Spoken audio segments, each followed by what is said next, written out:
Hello, everyone, and thank you for joining us for the second panel discussion as part of the Xtrax SIRF 2021 Outdoor Arts Showcase. My name is Irene Segura. I lead on international relations and artist development at Xtrax, and I have the honor of chairing this panel discussion. I am a white woman in my 30s. I have dark hair up in a bun, and today I am wearing a black top with orange circles and golden earrings. I use the pronouns she, her. Before introducing our panel for today's discussion, I would like to run through a few practicalities to ensure we make the most of this experience. Feel free to use the live discussion on the right-hand side to say hello, who you are, and where you're from. For access purposes, all sessions will be captioned and BSL interpreted. We strongly encourage you to ask the panelists questions. You can do so by writing them in the questions tab of the live discussion on Swapcard. Feel free to comment, post, and tweet about this event using the hashtag XtraxSIRF2021. And make sure to follow Xtrax and SIRF on social media, as we will be sharing follow-up resources. As most of you know, international exchange is at the heart of the work that Xtrax does, and we are proud to be part of such a strong international outdoor arts community. Through our project Platform for UK, we work with national and international festivals to provide platforms for connection and exchange and to promote outstanding UK outdoor arts.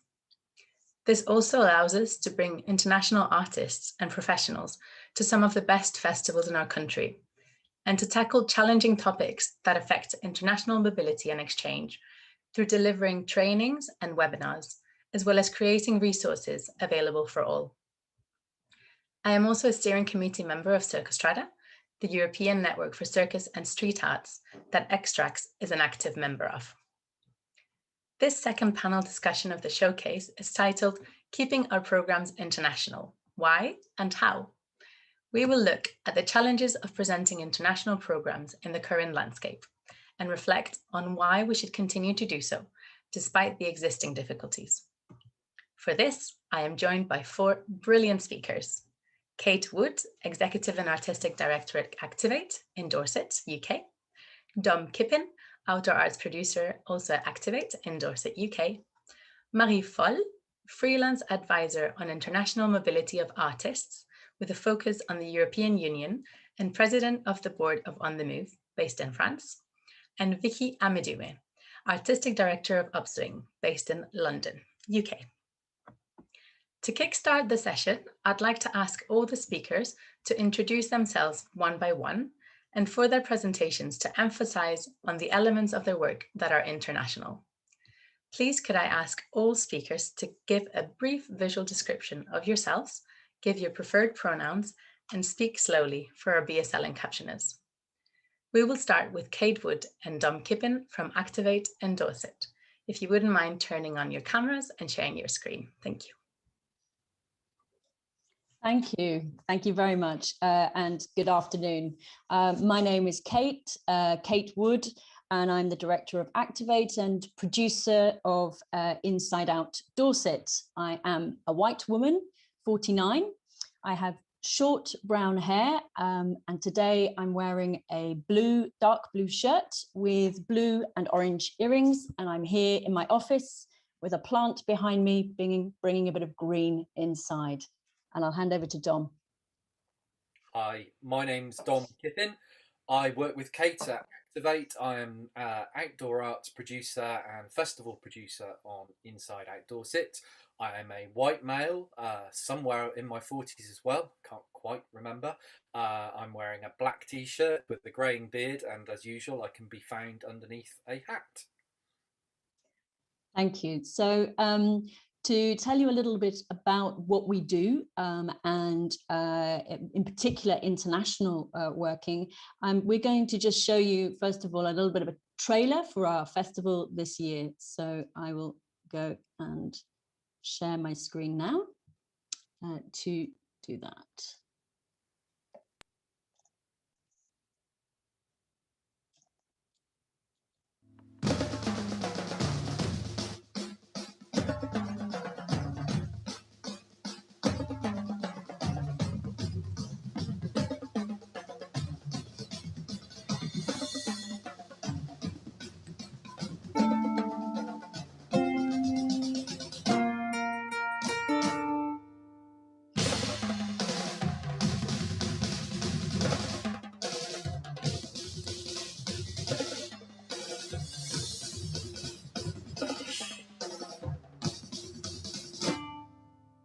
My name is Luke Jerram, and I am the artist behind Gaia. It's a replica of the Earth. It's about 7 metres in diameter. It's coming to the Moors Valley Country Park and Forest and Simonsbury Estate. It's designed to sort of create a sense of what it might be like to float in space and look down at the Earth.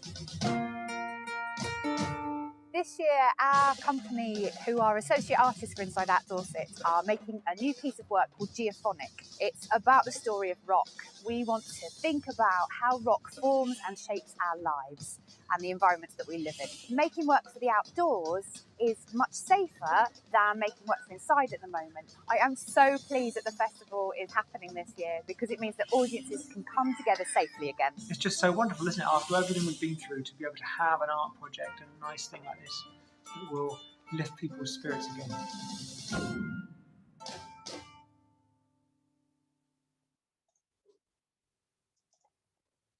Great, thank you very much for listening and for watching that.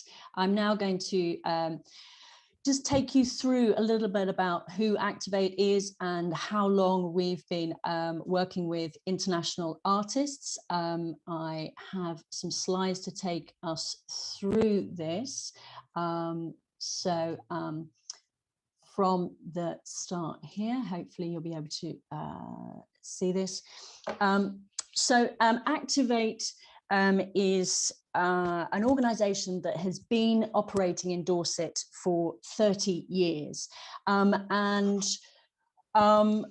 We're all about sparking possibility and creating opportunities for everyone through the performing arts. Apologies for the phone in the background there. I hope it's not too distracting. But our largest project that we run is the Inside Out Dorset Festival, which has been running since 2007. Since 2005, when we started working on it with Bill G and Simon Chatterton, was really sort of 16 years ago when we started our international work properly. And here you'll see company Caraboss came with a large scale piece in the Lower Gardens in Bournemouth. And it was unlike anything that anybody in our county had seen before.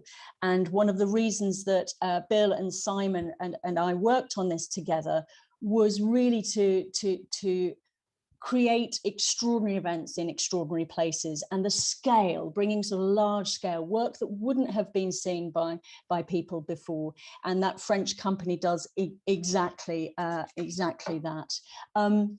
And the reason why it's international for us right from the start is about the richness and the quality that you can have when you have artists, and predominantly we've worked across the European Union and invited artists from the Netherlands, from Belgium, from Spain, and from France. And equally, the UK artists that we've worked with going across to our partner festivals in those countries as well. And that knowledge exchange is so important, the richness of the work, the quality of what we're able to present. So the 2007 was our first festival. By 2008, we were invited to join our first international European project called PASS Channel Circus. And that enabled us to work with new partners in Cherbourg and other areas in the northern France, and to start to exchange and bring across contemporary circus. We also started to work on a program for 2012. In Dorset here, we have a World Heritage Site, and this is a work that we placed in the landscape. Our work is site responsive, and this is on the coast, and we invited Finnish accordionist Kimmo Pahonen to work with Dorset-based company Paper Cinema to make a work for hundreds of people down right on the cliff tops there in Winspit, in Worth Matravers in southwest Dorset. And around the same time, you know, we brought Trans-Express from France across to Poole and on the harbour there, really sort of animating and enhancing this beautiful location, quite a distinctive place, and of which we won a tourism award. Again, the local tourism board absolutely enthralled by what we were able to put on. Nobody had seen anything quite like it before. And again, this is Pier Sauvageau for 2012. We brought this installation to a disused quarry in Portland, quite a distinctive and iconic location in Dorset. And as part of the Interreg funded Channel Circus, past Channel Circus program, we were able to bring significant amounts of money into our program, and we brought Cirque Vost with their company Boo. And around this time, we started to invite promoters across from the Citranjeune in the Camargue and from Oudel in the Netherlands. And they came out to see our work in 2014, working with the Dorset Area of Outstanding Natural Beauty. And we were able to develop a European partnership with them called Land Stewards and Artists, bringing together partners such as the Forestry Commission, National Trust, organisations like that with artists. And here is a photograph of Waterlanders, a Dutch company that we brought across and presented in Boscombe, an area of Bournemouth and the southwest. And that enabled us to work on a very large program with UK company. And now we had a 3-year project that was funded by Arts Council England, an Ambition for Excellence, and that enabled us to commission them to work across 3 different AONBs from Dorset up to the Norfolk coast, and then here as the closing piece for the Oudel Festival on the island of Terschelling. And that project, we developed a Creative Europe bid, and we were able to support it with Creative Europe monies. Another European project that we are partners in is called Green Carpet, and that's working with Belgium Festival Chaspier and Le Citranjeune in the Camargue, and Amiens, Cirque Jules Verne in Amiens. And this is a smaller scale co-commissioning program that we started 4 years ago rather. And the first commission was with a company called Les Souffleurs Commando Poétique. And this piece we presented in Bournemouth, and it got presented as part of a residency program with the other festivals. And then the second commission that we put out was one by Red Herring, a UK company, and we will be presenting this new work in Simonsbury, which is part of the Dorset Area of Outstanding Natural Beauty in West Dorset for our festival this year, which takes place between the 17th and the 26th of September. And you'll be able to see Red Herring with their new piece, The Whistlers, commissioned as part of this European collaboration between the 24th and the 26th. And obviously, we postponed the festival from last year because of COVID. Equally, the residency touring program that Red Herring was due to undertake with our partners in Belgium and France wasn't able to go ahead last year, but they managed to make it to France this year.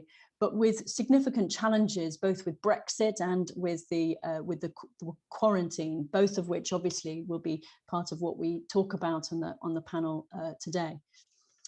So as part of the program this year, we have about 23 artists coming across from France and Germany. We have Les Grooms with Baronard. We have Cirque Rouage with Boat. We have Le Quatre Fers with Gravium. And we have Sense of Unity, which is a combination of the German company Dundu with UK company World Beaters, which is a piece that we've been touring the UK. And this is part of our finale weekend. So that just sort of takes you, you through the sort of work that we've been doing around, let me just stop the share there, and end the presentation here, if I can. I'm going to hand over to Dom now to talk a little bit about what we've been doing to really enable us to bring across the French and German companies that we'd had last year. Thanks, Kate. Yes, so yeah, we hope to bring across the French and German companies, I think is the first thing to mention there. So I think back in 2018, 2019, when we started planning the 2020 festival, our main concern was Brexit and how that would impact on us bringing cross-international artists. We had just finished a project in 2019, Dorset Moon, where we worked with another Luc Jerram piece, Museum of the Moon, plus a number of other works underneath, including an Indian dancer. And we'd gone through the sponsorship process of bringing her into the UK to perform. And from that, we realised that we were going to have to become a sponsor organisation post-Brexit to bring in our European artists on T5 temporary worker visas. So we started that full of trepidation, thinking this was going to be the hardest process that we were going to do in terms of extra admin, extra costs. But that so far has seemed to be proved quite easy. We are now a sponsor organisation, and so we're in a position to be able to support international artists coming to the UK to perform, which is has been a goal for us anyway. Then obviously COVID happened in between, and that has proved the harder challenge for us this year in terms of bringing across artists from France and from Germany, as Kate said. We've been lucky in the German embassy have been an investor in this year's festival and have provided us sort of some support and guidance. But as with most things in the last 18 months, the messaging coming out from government has been last minute, shall we say. So today and yesterday has been a day of running around working out the very fine print on EU COVID passports and who can come in and who cannot come in, and how that impacts on artists coming from France, where they are in an Amber Plus situation, as opposed to Germany, where they're in an Amber situation. And of course, this changes all the time. So we are making backup plans and doing our very, very best to have an international presence at this year's festival. But it's been stressful. Thank you so much, Dom, and thank you so much for sharing all those wonderful examples, Kate. I think one of the things that we will discuss a little bit later on is precisely that idea that you were mentioning, Kate, around you started doing something and that led to something else. So that idea of the roots and the kind of what are the stepping stones in building those connections with international partners and how that takes a certain time to develop. So I'll pick your brains on those topics a little bit later on, and thank you for sharing those initial challenges around quarantines. It's certainly one of the topics that we will discuss further later. Thank you so much. I would like to invite Marie Foll to please turn on her camera and share her presentation with us. Thank you. Thank you, Irene. Thank you. Hi, everyone. My name is Marie Foll. I am the president of the board of On the Move, and I will talk in a minute more about this. I am a white cis woman in my early 30s. I have dark hair, long on my shoulder, and I am wearing today a purple shirt. I have a French accent, which definitely also you might be able to recognize my voice this way. My pronouns are she and her. So as I was saying, I'm representing On the Move today. On the Move is a cultural mobility information network which has been existing for almost 20 years. We started 20 years ago as a website initiated by IETM, the Network for the Performing Arts in Europe. And I would like to have the slides by now so I can show you what we have turned into in terms of the website. So Winnie, if you could, thank you so much. So On the Move is very well known for its website. So I'm going to talk a bit about this before I explain a bit more what the network does. So on our website, we provide information and resources on cultural mobility, which covers any discipline and any country in the world. We come from the idea that when we started 20 years ago, there was very little information about international opportunities, and it was really a need from performing artists to be able to connect and to make use of the internet, to be able to share opportunities and make sure to find professional opportunities in different countries and connect with their peers. So On the Move started from this idea, and so it's a place to find opportunities, and you can see this on the next slide, where we provide news, and by now we only list opportunity where travel costs at the minimum are covered by the people putting out the open call. So this is really the editorial line, which is respected through every call that we put online, and the type of opportunities that we post are on open call generally, but also on jobs opportunity or on finding others to collaborate. So different type of mobility are presented through the website. If you can go to the next slide, this is the example of the information that you would find for an open call. We will, and it's structured this way every time. The idea with a website, with a news section, is that you find opportunities with travel costs funded, and that you are able to really go through it as fast as possible to find the one that is suitable to you. You will always find what kind of costs are covered, where the mobility takes you, if it's for individuals or for collective, and also what kind of eligibility criteria are important to this call. And so this is really the core of why people go to the website on a daily basis. However, on the website, we have much more, and that you will see also on the next slide, where we know that a lot of open calls exist, which we don't list, where the funding is scarce or non-existent.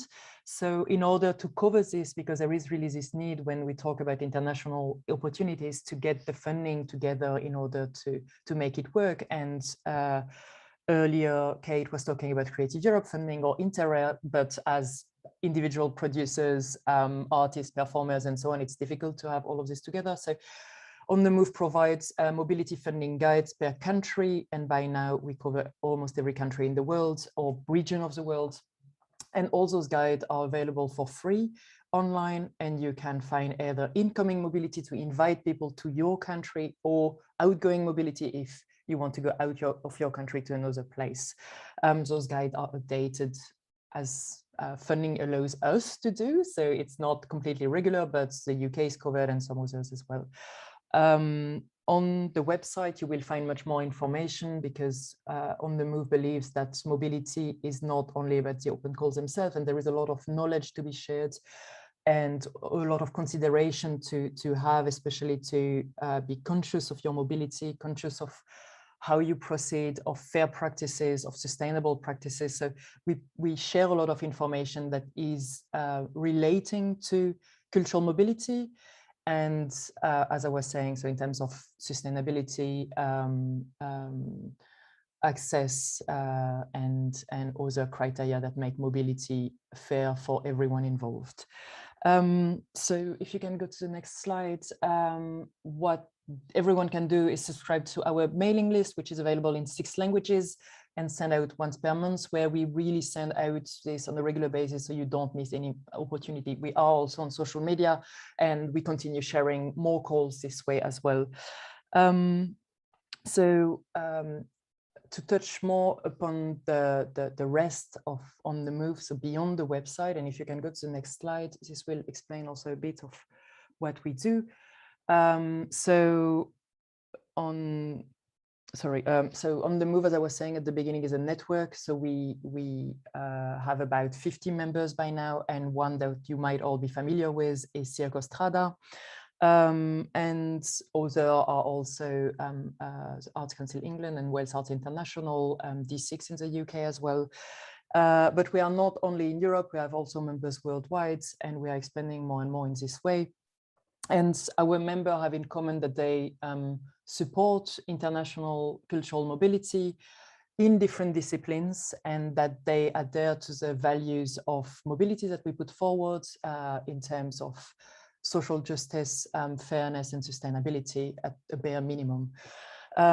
We have both funders of mobility, but also people who support information and networks. And if you can go to the next slide, what we have within the membership, thank you, is that our members come together to develop certain activities. So one working group that we have is a mobility information points, and this is really important in the context of the discussion today. So the members that are listed on the right column in the image are mostly in Europe, but not only. One is in Russia and one is in the United States.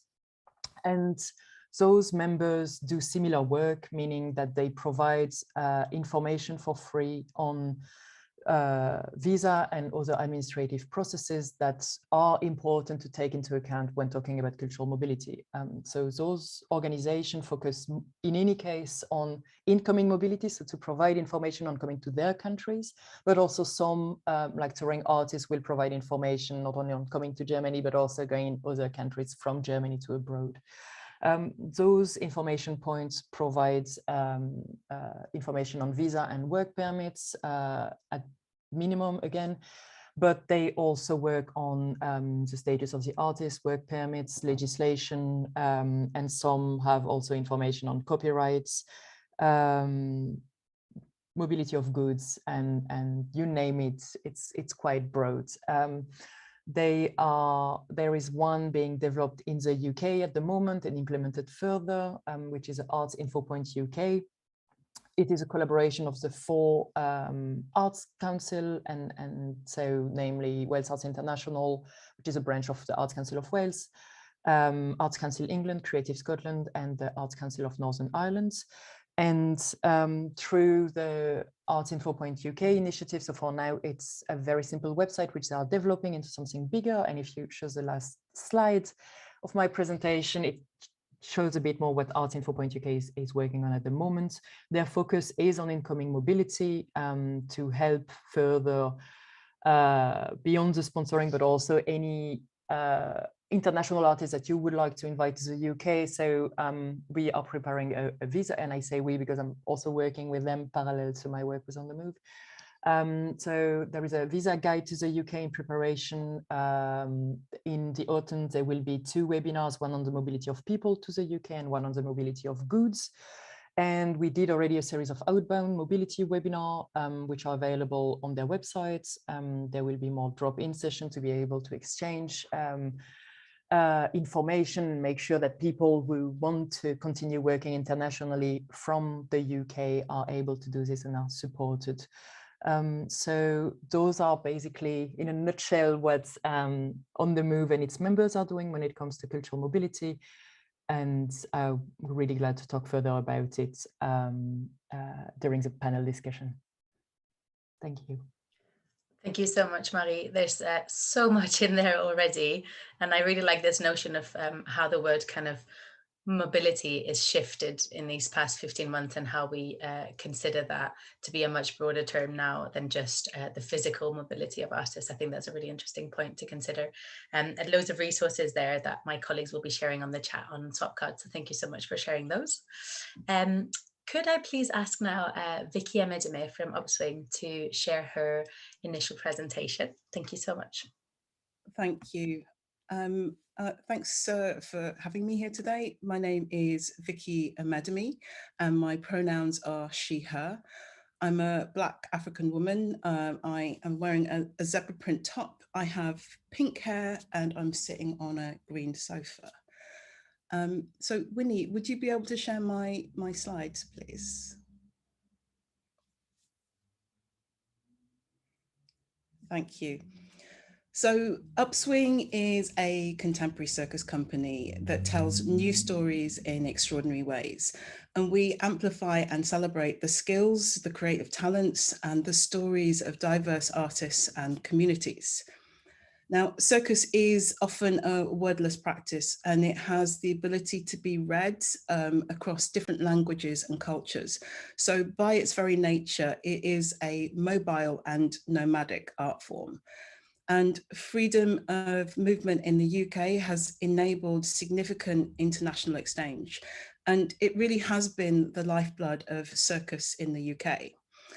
It's provided a rich environment for many circus artists, myself included, to train and to work and to develop our practice using resources from across the continent. Can we move on to the next slide, please? So Upswing is a company that's benefited hugely from being built in a time of freedom of movement. I would say that at least 20 to 30% of the artists that we regularly work with have originated from other European countries. Many of the artists that we work with, like me, have had at least part of their training in Europe. And we are already feeling the limited effect of restricted movement in the EU on the talent pool that we're able to draw from to make the work that we make. And it's also impacting on the possibility for UK artists to access training and work opportunities outside the UK. Freedom of movement has also enabled us to extend the life of our works with expanded touring networks, and we've benefited hugely from opportunities to collaborate and develop new ideas and creative practices with artists and colleagues from across Europe.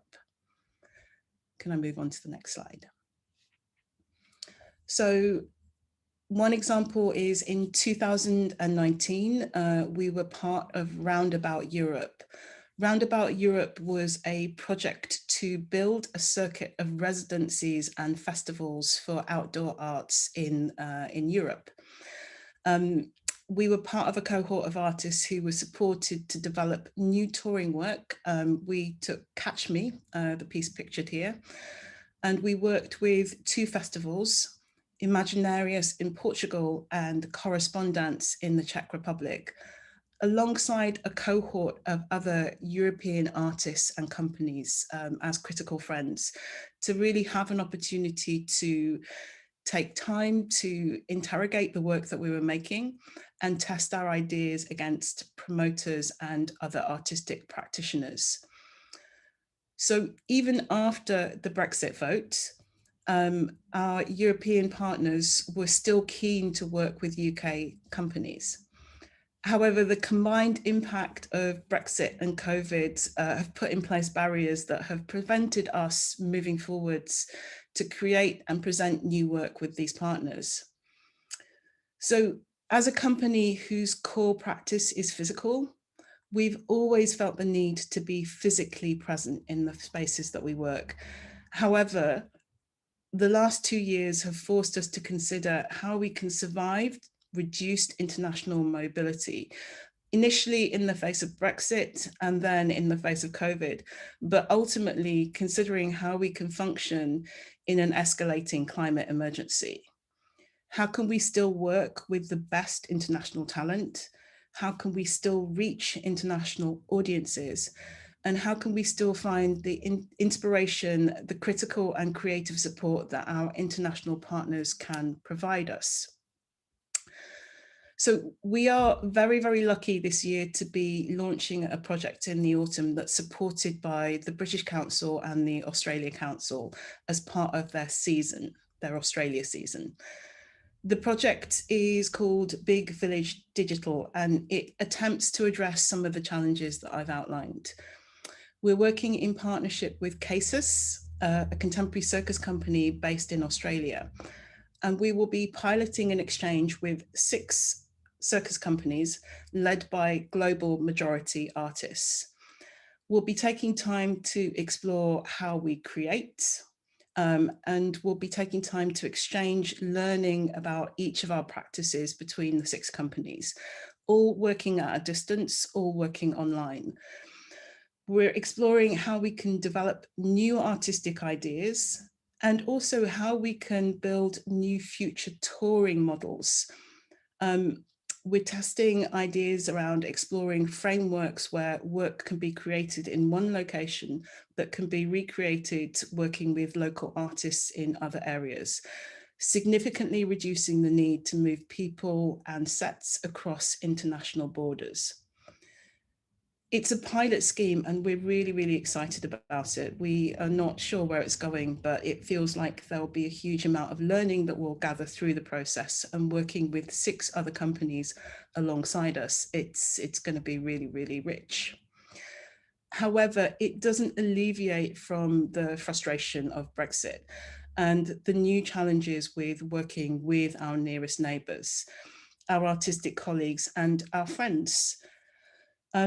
We still need to think really, really carefully as an artistic and creative community, how we enable continued exchange of skills and dialogue, and importantly, opportunities for both artists and audience to experience the best work from across the globe. Thank you. Thank you. Thank you so much, Vicky, for those inspirational words and those provocations, and thank you to all the other panelists. I'd now like to invite you all into the room, so if you wouldn't mind turning your cameras on, as I have a few questions to share with all of you, and just to kind of make sure that we are not speaking over each other, I would ask you please to just put your hand up if you do have an answer to the question that I'm proposing. So all of you have spoken about the importance of making international connections, and just to bring it back to the outdoor sectors, I wondered if just to kickstart the conversation, we could perhaps ask you as festivals and artists, and Marie as well, if you've obviously you're obviously very used to kind of seeing opportunities coming through the On The Move website. If I could ask you to perhaps just share any thoughts on how you're going about making international connections in the outdoor art sector at a point where we're not really able to travel and to see work and to show our work, and how do you then use that to kind of build your international profiles, both for the festival as well as for artists to kind of build your international tours? Kate, would you like to start? Yes, thank you. Well, first of all, platforms like this, you know, they're really important, and you've done a fantastic job in doing this throughout the last year and a half, 2 years, in connecting us all digitally. And as Vicky was saying, you know, the digital connections in terms of actually helping to reduce some of our carbon footprint is really useful. It doesn't overcome everything because you want to see work, but that's been really, really important. And where Mike a little bit earlier today was making the invitation to come to Tariga, you know, if you can't come you can't go physically, I know that there has been opportunities in the past, again, to digitally engage. For us to Activate and Inside Out Dorset, we you know, have been in the 2 partnerships, Land and Green Carpet, and they continue to want to work with us in a Creative Europe project, of which we can't be a partner.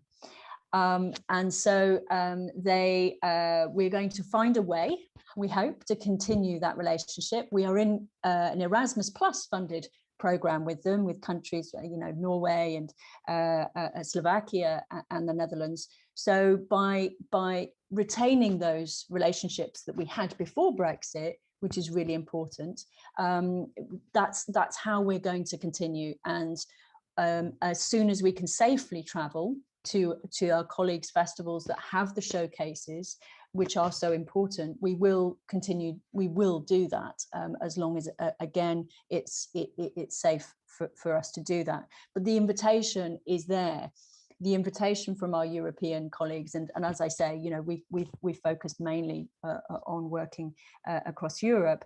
It is still there with us. The financial infrastructure may have changed, but the will is definitely there. Thank you. That's brilliant. So good to hear a little bit of hope because some of these conversations can end up being quite gloomy. So yes, brilliant that we're kind of approaching this in a constructive manner. Thank you so much for your thoughts, Kate. Vicky. I have to say that I don't feel like I've ever been as connected internationally as I am right now. 2020 came with a lot of challenges, but one of the biggest revelations was around how we've all become much, much more effective at forming relationships online.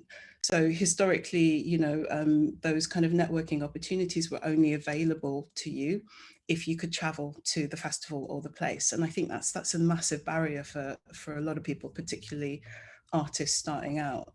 But having the opportunity to engage digitally like this, both in these kind of more formal networking events and the numerous artist-led kind of gatherings that I've been able to take part in internationally over this period has been fantastic. And I really hope that's something that we can hold on to moving forwards, that we don't go back to.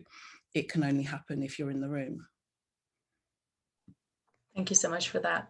Yeah, I completely agree. I think we've all learned the power and the kind of potential of digital platforms, and I think it's something that we're all going to be building on for all the reasons that we've mentioned. So that's really great. Thank you, Marie. Yeah, just to add on this, I work also in the dance sector with the European Dance Network, and so the dynamics are also usually very much on hypermobility and very much on being present in the same room and yes, showing each other what has been developed and what has been done and having those live conversations. So the transition to online has been very reluctant at first, and I think so it's absolutely not about Brexit, and it's really COVID related. There has been this shift very much, and everyone has experienced it last year. And what struck me in conversation that I had was also this idea that things have been decentralized and that different types of hubs have been recreated. So normally you had to go to Berlin to a certain festival or to Tanzmesse or different events in order to be there with your peers and so on. And now, especially talking about visa and the impossibility to travel, this is what a lot of artists in non-Western European countries have experienced for a long time. So for them, if the internet connection is strong enough, if the infrastructure is there, then this has really been a blessing in terms of international connection, because they could redirect and decide for themselves what international connection has been meaning in the last 16, 18 months. So I think this new geography is quite interesting. What I would still say, add to that, is I think it's probably more difficult for people who are starting in the arts, in the outdoor arts, and for them, I think it's really important to identify networks also on a local level. And it's really funny because, Irene, when you introduced your work, you said that you're a member of SIRF, which is then in turn a member of On The Move. So I think if you find your network, your platform in your local area or in your country, it can really connect you, and it has really this power, and this infrastructure is already in place. So COVID or not, Brexit or not, those networks have really this potential to just expand the doors and expand the frame for you per default. So I think that's also something I would really encourage doing at this moment. Thank you so much. And that's actually one of the points that I wanted to touch on, because I think something like international connections or international relations may seem like a very broad term, especially for the more kind of emerging artists and people who are approaching the outdoor arts as kind of new artists or new festivals might not necessarily have a clear idea of where to start. So I just wondered if there was anything that we could share in terms of where do you start? Is it in your local community and your the artists and the peers that you have next to you, and the same with the festivals, trying to find out how they make those initial connections? Because I think some of the things that's really interesting with international relations and international exchange is that it definitely has a route, it definitely has a progression, and you kind of build on it. And I think a lot of what's happened in this past year has been about nurturing existing relationships and trying to build some new ones. But I'm just trying to see if there's something we could share for those artists who perhaps feel like they are only just at the beginning of their international connections route, from both the kind of festival side of things and from the artist side of things. And also, Marie, very rightly, you were talking about the networks and the power of networks. And perhaps, I don't know if you can think of any specific strategies or actions or calls that have come through on the move to particularly support that connection at an emerging level. Perhaps, Marie, would you like to start with that point? Yeah. Definitely. It's a bit difficult to say because my expertise is not on outdoor art. So all the examples I have in mind coming to me are really different, but I'm imagining it's quite similar. So I'm still going to give it a go. What we have seen, which works very well, is the development of mentoring programs. So especially in this time where things are a bit more difficult and the traditional routes are not present, meaning by that the showcase festivals or the networking events. And networks is it's a word that is really charged. It feels very formal, but there is a lot of informal networks, the people you have studied with, not necessarily your friends, but really just your peers. This is also part of your network. So I think it's important to just stress that those people will evolve in their own career and therefore develop their own network. And you are part of that by default as if you continue your career in the arts. So I think that's just a side note to keep in mind when emerging with a career in the arts generally. What I wanted to say, and this is something we have developed with On the Move in France and in a few other countries, is a mentoring program, which is a guiding program for existing companies to develop their profile and their reflection to an international scale. So we have developed this, and a few networks are doing it as well. So we select a certain number of organizations and individuals that we can support, and we pair them with experts in the field. We can help them match with a colleague abroad if they have a project that really fits. And so those one-on-one connection facilitated by network are really proving to be very successful, because it's this handpicked matchmaking which would happen live at an event, but at the moment this is out of the question, or it's really complicated. So in order to build up new relationships, this is very very successful, and I've seen this happen in the performing arts, in the visual arts, and also in the music sector. So I'm imagining it happens also in the outdoor arts, but I'm guessing that Vicky, Kate, and Dom probably have more examples or other examples of that. That's brilliant. Thank you so much. Kate?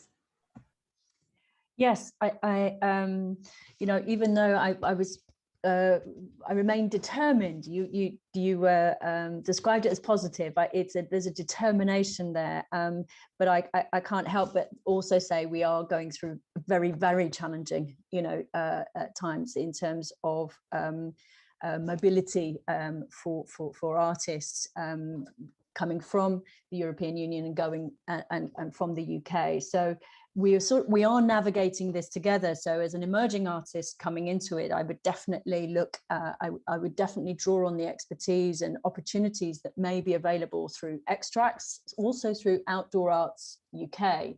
That in the past, when we've had when we've been able to get to showcases across this country and also on mainland Europe, they've hosted new emerging artists and programmers to specific trips and places, and they'd be, yourselves and Outdoor Arts UK would be a great place to have to see what support is available, and how you can be kind of matched with mentors, as you say, Marie, that the mentoring there is really, really useful, and to find out that the initiative that you're involved in Marie, Arts Info Point, it's absolutely crucial, to have a place where you can get, really informed, really up to date. And of course, we all know things are changing because of COVID by the day, and it makes it that much harder.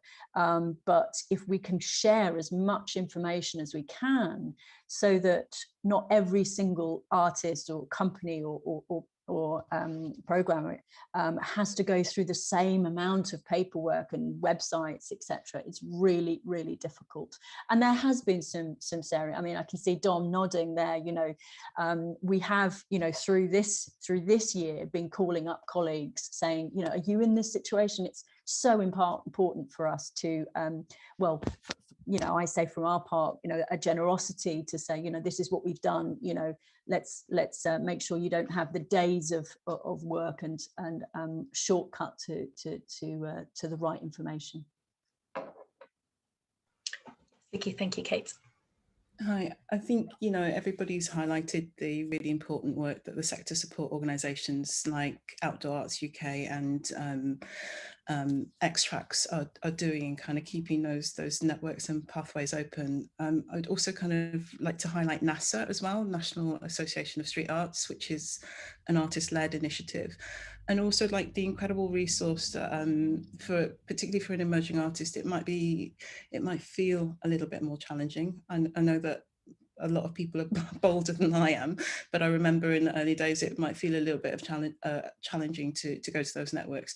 There's a huge range of companies that are kind of working through these challenges themselves or have been through these challenges themselves, and always to reach out to your other artistic colleagues and companies. I know that the outdoor art space is a really, really generous and sharing space.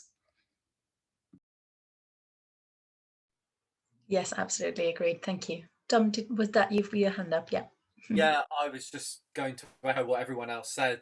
You know, pick up the phone, send us an email. I haven't spent hours learning about the vagaries of the Belgian immigration system in different areas just to use it once. I want to use it again, so I will happily share that information with anybody.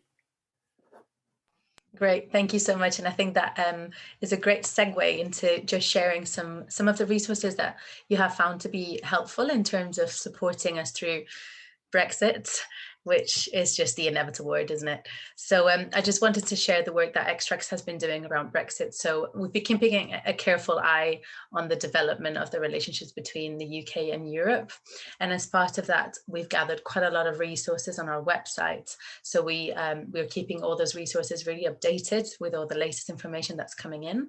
One of the most useful documents that we have been working on is a Brexit guide. That's basically a document that can give you a bit of a step-by-step kind of route into how to navigate Brexit. And that's both for UK artists wanting to take their work abroad and for UK festivals wanting to present international artists coming into the UK. So my colleagues are going to pop the links into the chat, but that's definitely one of the really useful documents that people have been referencing. And interestingly enough, Marie, just going back to your point of kind of the creative industries as a whole and not just being focused on one particular art form, we have actually heard that quite a few artists working in very different disciplines have used this guide. So some of the rules are going to be exactly the same. And I really think it's very important that we are sharing the resources so that we're not creating yet another level of work for the organizations, that we can focus on giving the most kind of practical advice. And just on that note, I just wanted to flag up for anybody who doesn't know and may not have heard us mentioning this before, that we are actually going to be hosting a series of dealing with Brexit conversations online. So the next one is going to be on Tuesday, the 17th of August at 4 p.m. And the whole point of these sessions is to provide a bit of a space to kind of allow companies who have had the opportunity to take their work abroad into Europe to share the challenges once they have already done it. Because what we're finding is that obviously at the moment, mobility is so limited because of the pandemic that it's almost like Brexit has just kind of gone in underneath the carpet. And it's this big monster that we don't really know how to tackle, because we know the theories behind it and we can understand what kind of visas we may need, what kind of carnets we may need, but it's all in the may. And until enough artists go and do that work, we won't really be able to understand the impact of it. So that's one of the reasons why we're doing these sessions. And I wondered if perhaps, Maria, I know that there's some interesting webinars coming up with On the Move and Arts Info Points. Wondered if we could perhaps just share a few upcoming events or really useful resources, perhaps that you have been using, Dom or Vicky, in your conversations, as well as Kate and Marie. Marie? Yes, I'm happy to take the lead on that. Well, to start answering this question is probably better words. This is really at the core of what On the Move does. The idea is really to alleviate this work from you and make sure that that people will understand Flemish or French can dive into the Belgium scene for you, so you don't have to keep up with all the changes, because even me as a French person, I struggle with that. So, you know, like, I can't imagine how you have been doing it, Dom. But when it comes to Brexit, so there are a lot of things available online. Some are behind paywalls, some are not. And as you were saying, Irene, there is some people from other industries are consulting your guides, and I wanted to point out that the MU, the musician union, has put also a checklist which is very basic, but you can really read through it, and at least it gives you comfort on you can oversee the process of going from the UK to another EU country. So there are a lot of resources like that. Most of them are being kept up to date. The music industry has been working a lot on that, for sure. I wanted to flag also that Arts Admin published country guides recently with the support of the Arts Council England. And D6 is going to publish also more guidance for different EU countries, which also covers artists in residence practices. So because this is not really a concept that is so well defined legally, so you always end up in a gray zone. So that will come in the coming months for sure. I mentioned already, so when it comes to incoming mobility to the UK, artsinfo.uk is really, it's already operating. You can already send questions and via email, but there will be more webinars available done by legal professionals in the UK. So on the mobility of people and the mobility of goods. There is a session on the 11th of August at the Fringe talking about this. There is another, and there are more sessions then in September, and all of this will be published on the artinfo.uk website. I have a lot of dates, but I don't want to just drop all of this on you right now. I think what's really important to keep in mind, so incoming mobility, I think you have a lot of resources in the UK. Talking with people who are sponsoring for a long time, it's really interesting. There are a lot of festivals in Scotland which are really ready also to share this information, because I've been hosting international artists for a very long time. We had discussion pre-COVID with them on how to facilitate, and pre-Brexit, I mean, before the 31st of December 2020, we had discussion with them on how to simplify this. I know that PEN UK is really active on this and really keen on sharing any information. So, like, again, this is part of your network in the UK, and contacting them, and they will be very keen to just exchange with you if you run into any issue and how to solve this. When it comes to mobility to the EU, once again, I want to mention the mobility info points. They all provide information for free, and they all read and understand the language of the country in which they operate. So for France, for instance, Mobiculture is a really good resource, because they can really tell you what the labor law in French is about, how the law evolves also over time, because as you see with Brexit and how things change in the UK, every country is doing the same in their own country, and you might be used on how it was done a year ago or just at the moment of Brexit, but a lot of things are changing as we go. So for the latest information for France, Belgium, the Netherlands, Germany, Czech Republic, and a few other countries, of Portugal as well, I would really recommend to check those country mobility info points, because they will be able to give you really the latest and to help you understand what the status of intermittent is in France and what kind of social security paper you need. And so, yeah, so they know this. I don't, even if I work with that every day, I still don't understand. So really, and those people are there to give it for free. They speak English. So again, it's additionally to what Dom can provide in terms of Belgium. Once Dom has advised you, then just check with our colleagues in Flanders, and that can go a long way to avoid any issue later down the line. Thank you so much. It's brilliant that we suddenly have an expert on Belgian an exchange with Belgium. That's brilliant. Before I hand over to another of our panelists, Marie, I just had a question. Since On the Move provides quite a lot of information on sort of funding opportunities, and one of the unknowns around Brexit is the impact that this is going to have for companies and artists around the time that they're going to have to dedicate to this, and the cost implications for that. I was wondering if you were aware of any initiatives that might be supporting any sort of funding to help these. And I don't want to put you on the spot, but I'm just going to leave it there, and perhaps we can come back to you if you want to contribute to it. I don't know of any from the top of my mind, but I know that a lot of lobby is being done in the UK to make sure that the arts councils and all the different infrastructure in the UK is able to support artists and producers, especially all the independent level and small production company, to be able to absorb those costs, because you couldn't plan for those when you apply for funding. So all of this is being taken into account, and there is more and more being done, but it's really important to go also and to use again your networks, but thinking of the one you mentioned for sure, so Xtrax, Outdoor Arts UK, NASA, even if it's artist-led initiative, I think there is a lot of voice to bring toward DCMS, and just to continue telling them with data on the hand, like saying, okay, if I budget my tour now, this is all the extra that I could not plan. This is the time I'm spending on it. So they need to have those facts, because they, and I say they in terms of policymakers generally, it's not only in the UK, but let's just focus on that.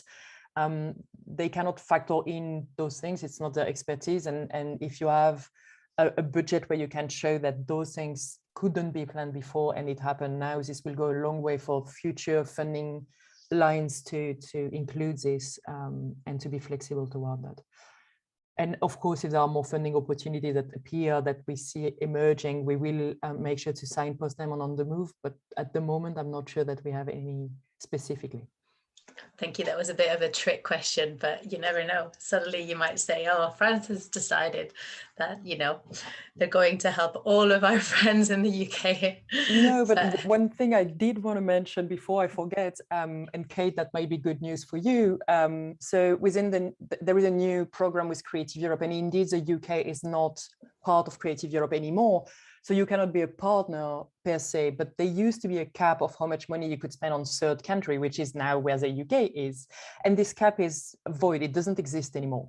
So before that, you could spend up to 30% of your EU budget on third country costs, and this has disappeared. So you can also bring this in with your EU partner and saying, well, if you do a project, include me, I fundraise in the UK for our own cost, but you can still take part and they can still spend money on your travel and so on and invite you over, because this has disappeared from Creative Europe. So at least there is a tiny bit of nice, good news to keep in mind there. Thanks so much. There's light at the end of the tunnel. Just on that note, I think it's really relevant what you were saying, that it's not just about the support organizations. For us, it's very much about hearing from the artists, because they are the ones who are going out there and who are really encountering those difficult conversations and those challenging administrative processes. So just as a note, which I forgot to mention earlier, the first session that we will deliver around dealing with Brexit will include Pascal Strayton, who, as most of you know, is a really experienced UK-based outdoor arts practitioner, and she will basically tell us about her experience at the time it took to get the carnet and all those kind of very practical points. But just on that note, Dom, I wondered if you could share any thoughts on how you overcame some of those challenges with all the international companies you're bringing over to the UK. Yeah, first of all, I would say please go to Marie first for any expert advice before you come to me. There is a definite hierarchy there of who knows most.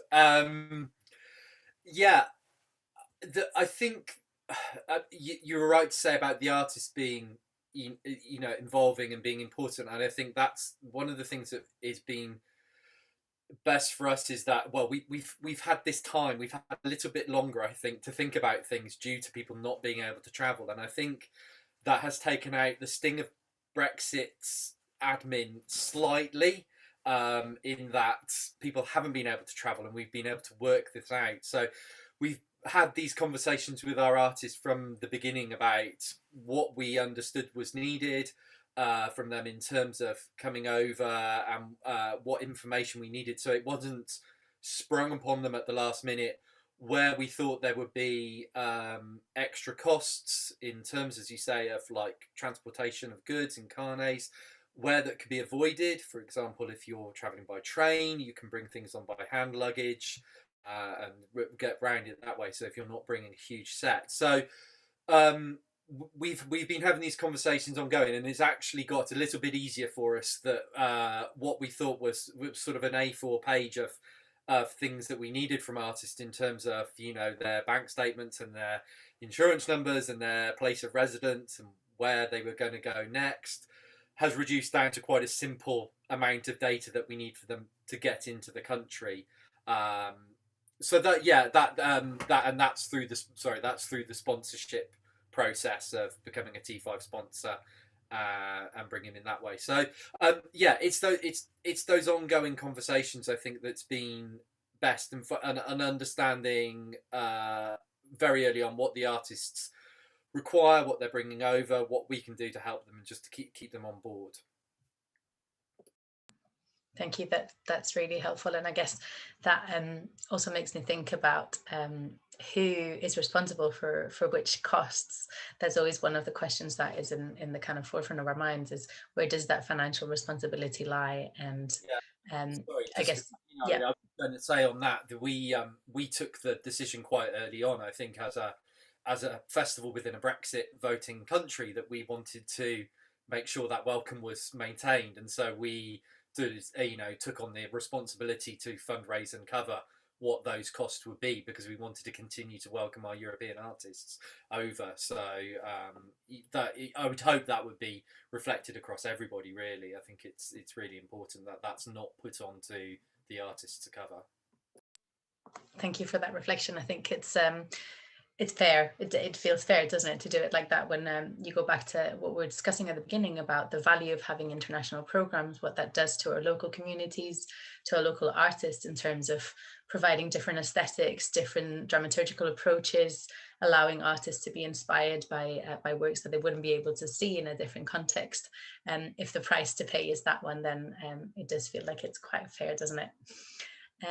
I just wanted to ask Vicky another question. I know that you work with international artists, or certainly artists who are perhaps not British citizens, even though they're based in the UK. And I wondered, does that bring up any particular challenges for you when thinking about, performing abroad or continuing international exchange, and does it bring any additional opportunities?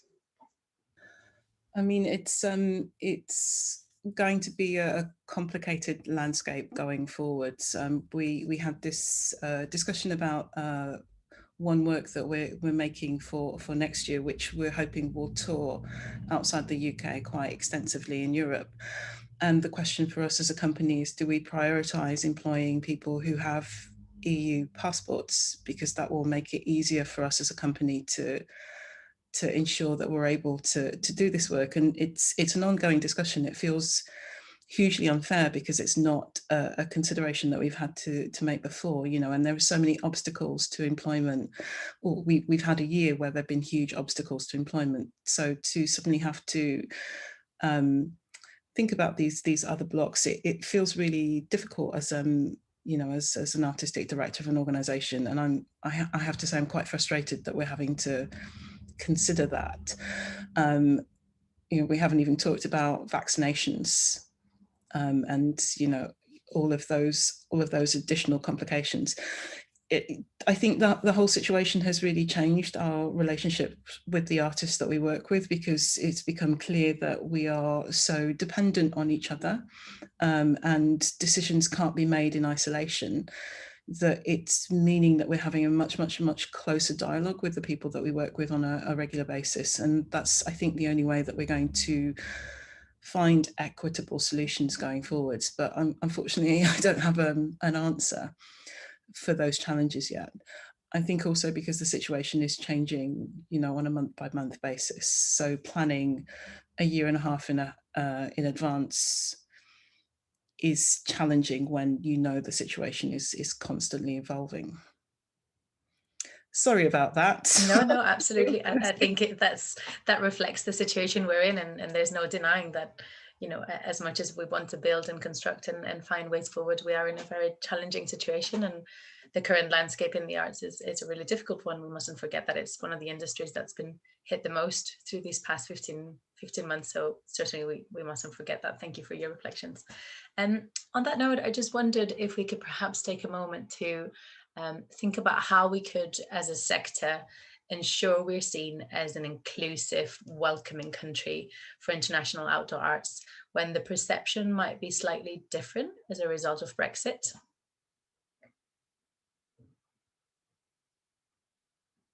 Any thoughts on that point? Keep programming. Keep programming international artists. Don't be put off by the extra work. I think also kind of make sure that we are supporting and advocating for the international communities that are already here as well.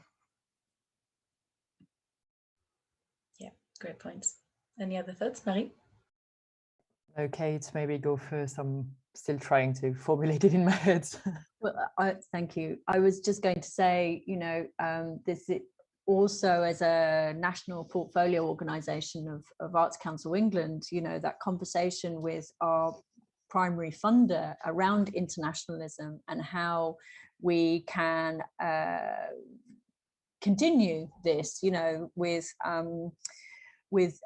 either, you know, the perception, but also having pulled out of Creative Europe, the lack of that investment coming in that's really supported our sector as well as our colleagues in other parts of the arts. How can we work with the Arts Council to help, you know, replace that funding, you know, and what are the new programs that might come up? I know that Arts Council has had a huge amount of work to do with the emergency funding and cultural recovery fund. You know, dealing with all of that is enormous, and sort of going forward now with the internationalism, what are those new strands of specific strategic funds perhaps to ensure that we are open, we are welcoming, and that there's this two-way mobility for people who are residing here, but also people who we want to welcome here as well, both as artists, but also as audiences as well. Yeah, that's a really good point. And just one note before I give you the floor, Marie, I just wanted to mention that Xtrax has been in quite a lot of conversations with Arts Council England, who are working really hard to try to support the continued mobility of artists, and I think they do understand these concerns, and they've been very active in kind of asking us to provide the right data, which is why we've been doing quite a lot of work around gathering surveys and gathering information from artists who are doing it. So yeah, there's been quite a lot of conversations happening that show us that they're really invested in our international work, which is really, really handy to know, because as you say, Kate, there's certain things that have to happen at policymaking kind of level. So that's it's good to know that that's happening even in the background, and I'm sure something will come out. And we'll be relaunching our survey again, just a little kind of yeah. Marie? Yes, thanks for everything that has been said so far. I think it really, all the answers are different part of what is needed. It's tough for me to say because I work with a lot of British people, but I'm French and I live in Amsterdam, so I'm like, yeah, in this very awkward thing on to telling you what to do to be seen as inclusive and welcoming. So please take it, yeah, with this in mind. I think one important point, reflecting also on what Vicky said, is to make sure that opportunities in the UK, even if it's just UK based, that it's about where you are based and not what your citizenship is. More and more funders are really open with that, and they are really keen on talking about where you are based and where your network is. And I think that's really important to put it there and to really just say it over and over again, that if you live in the UK, if your network is there, then you should be able to access professional opportunities.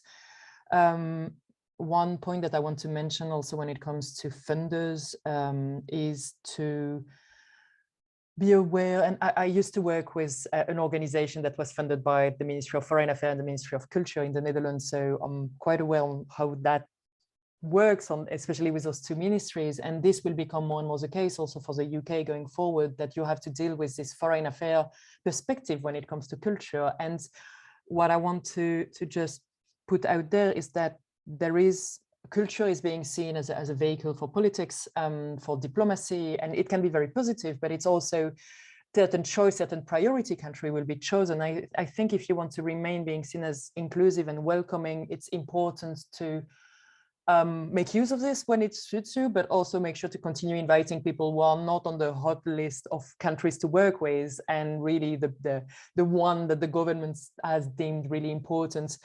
And it's not as easy as it goes, because the funding is more limited when it comes to those other countries that are not the best and the brightest and the export countries and those kind of things. So I think that's something to keep in mind, and making sure to invite people from those countries, making sure that, and if the link is still there and the invitation is there, people come, because this is also very important. The UK is a huge place to connect with the arts. So I think European artists and professionals will be keen to continue coming. As Kate was saying, it's a two-way mobility. So really just don't be afraid also to go or respond to invitation, apply to open calls from Europe, and make sure to show that you are interested, because there is a worry, I think, also on the EU side, that the UK becomes more insular and more detached from what we work on, what other people work on the continent, quote unquote. And one last point, I would just recommend to seduce the SIRF Australia team to come back to the UK again and again, and then they bring all the network from all over Europe per default. So yeah, just make use of them, convince them to come, and I'm sure that a lot of people will follow, and then you continue being part of this international exchange. Thank you, Marie. I wondered if it was worth now just talking about, picking up on that point that you were mentioning, Marie, about working with countries that are not on the hot list. And it's interesting that obviously, because of the proximity and the historical links between the UK and Europe, that's been a channel that's been very much used over the past years. But I wonder if this is also forcing us in a way to look a bit further afield. And certainly some of the work that Xtrax has been doing through Platform for UK is to establish those connections with other countries and other territories. We have been doing quite a lot of work with the outdoor art scene in South Korea, for example, who's then allowed us to support an exchange of not just international sort of professional exchange at a training level, but also an exchange of artworks. And some of the artists that you saw in that earlier presentation from Kate and Dom, such as Gobbledygook, have had the opportunity to go over to South Korea, and to have their first international gig being in Seoul Plaza is quite an amazing thing to do. And that's also allowed us to bring some really interesting, very, very different works over to the UK. And I just wondered if it might be useful to share a few examples of other countries or other territories that we might not be thinking about at the moment as important for building international connections, because we may think more about the difficulties than the opportunities. But actually, now that we might need visas just the same to go to Paris as we might do to go to Harlem, I wonder if it's worth us just perhaps sharing a few thoughts about any of those territories. And I know that, Vicky, you are very much involved with that UK-Australia season. So perhaps you would like to start with that point. Yeah, I mean, the opportunity for us at Australia was a key area that we wanted to work with, primarily because it is just such a hotspot for circus. So there are a lot of kind of internationally recognized Australian circus companies, and also having a dialogue around global majority artists. I was fortunate enough to be supported by the British Council to go to Australia last year and meet other global majority circus artists there, and kind of thinking there is a lot of shared dialogue and a lot of shared history. So that felt like a really exciting area to start developing new or expanding existing relationships in. And I think, you know, as a country that has a long history and relationship with the UK, there is an opportunity there. I think the challenge, thinking about who we build relationships with, you know, our nearest neighbours always feel like they make sense. And I think particularly, again, in the face of the climate emergency, it's harder and harder to justify moving people and things those kind of distances. But I really think through the process that we're exploring, we're looking at how we can sidestep that, how we can still have that kind of exchange of creative ideas and touring of work, but perhaps it's not about physically moving people around. You know, perhaps there are different frameworks and models that we can design collectively that allow us to distribute work and artistic ideas internationally, but without physical movement in live performance, not just digital. Yeah, absolutely. Thank you. Kate? Could I ask Vicky just a little bit more about that, because I like the ideas of the mobility of ideas, because you know that we've been talking about this over the last sort of year, the whole, you know, the carbon footprint and how, you know, how you can overcome that. When do you start the project, and when will there be a sort of sharing of your findings and how it's working? Yeah, so the relationship with Cases, we're already kind of working together and shaping ideas. The other 4 companies that we'll be working with, that project will run between September and December, and then we'll be sharing the outcomes, the initial outcomes in February. I can circulate dates with Xtrax as that comes online.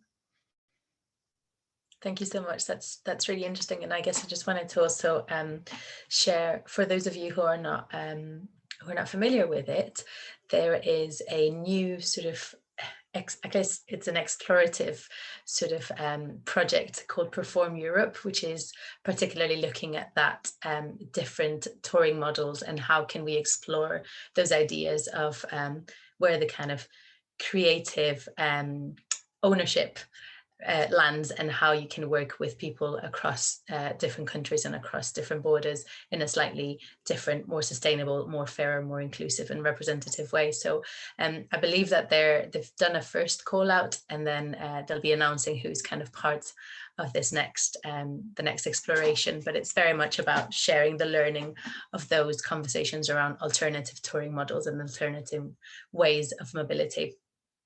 So just something to share in case, for those of you who are not aware of in the SwapCloud platform. Thank you.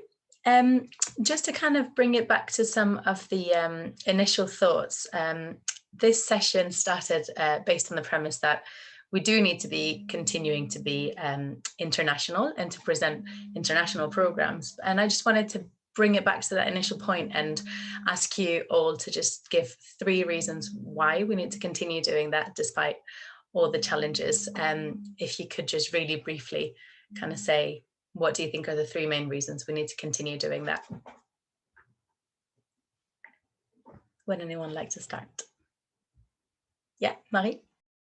Yes, because this is a bread and butter of On the Move, just on the general context, and we do a lot of studies on this. I think there are different reasons for international mobility and international exchange. One is artistic, for inspiration and connection.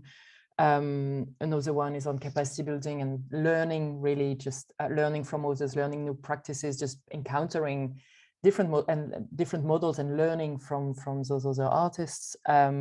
And the last one I would name, also on a very obvious level, is economic dimension and visibility, that you get presented, that you get work, that you get paid on a scale that you cannot do in your own country, or if your country is limited, you need also the international area to be able to tour. And I say this being based in the Netherlands, it's such a small country, you can't just do the Netherlands. So international is obvious. And I think even in the UK, you run into the same models. In the outdoor art, there are only so many venues that will support your work. So you need this presentation to continue connecting and living from your art.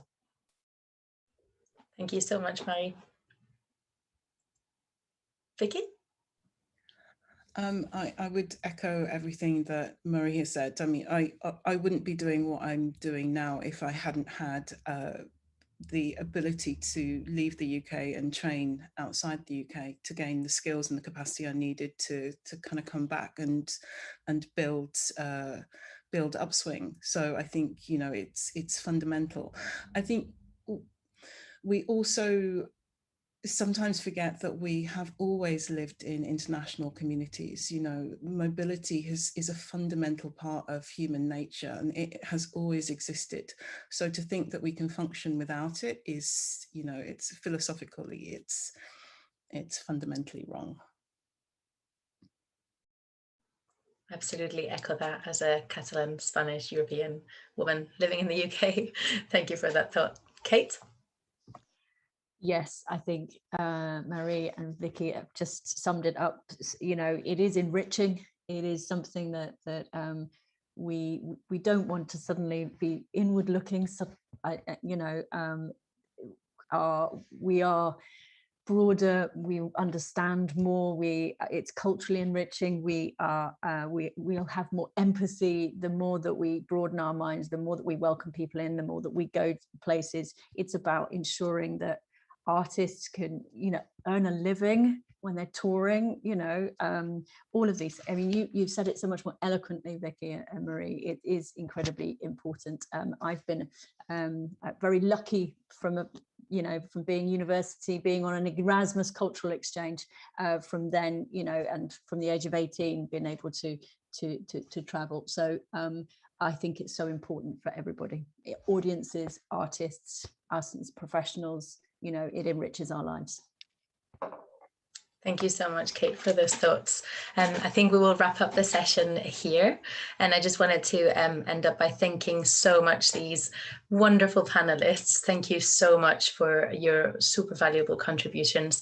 We will be sharing all the links and the resources in the chat, and the platform will stay live for another week, so people can rewatch this session and make note of all those really valuable resources. Thank you so much. Thank you everybody for attending this session, which concludes the Xtrax SIRF 2021 Outdoor Art Showcase. The platform will be live until next Friday, so we do encourage you to continue using the chat, rewatch the pitching sessions, the networking and the panel discussions, and to please continue visiting the exhibitor booths and explore the booklet for information on some great projects. We are honoured to have had so many of you engaging with our programme and hope to continue building bridges between our regions and countries.